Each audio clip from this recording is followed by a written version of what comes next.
స్కూల్లో కూడా అట్లాంటి నియమం కనబడతలేదు. చుట్టుపక్కల ఉన్నటువంటి జాన్సన్ స్కూల్లో, డెక్కన్ స్ప్రింగ్ స్కూల్లో, అక్కడ ఉన్నటువంటి ఇంకో జాన్సన్ స్కూల్లో, ఢిల్లీ పబ్లిక్ స్కూల్లో, ఈ లోకల్లో కమలా మెమోరియల్ స్కూల్లో, మల్లారెడ్డికి సంబంధించిన స్కూల్లో కూడా మాల విషయంలో అట్లాంటి అబ్జెక్షన్ లేదయ్యప్ప. వాళ్ళు యూనిఫామ్ లేకుండా ఇంకా మాల నల్లటి బట్టలు వేసుకొని అయ్యప్పని పూజించుకుంటూ పోతున్నారు. కానీ మరి ఈ స్కూల్లో ఎందుకు ఇట్లా మరి తీసుకురండి, మరి మొత్తం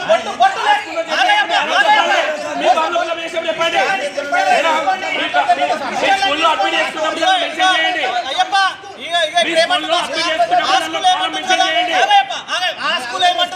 ఆ స్కూల్ ఏమంటుంది కదా, బొట్టు పెట్టుకున్నటువంటి ప్రతి విద్యార్థిని కూడా ముందు తీసిచ్చి పంపించండి. అర్థమైందా?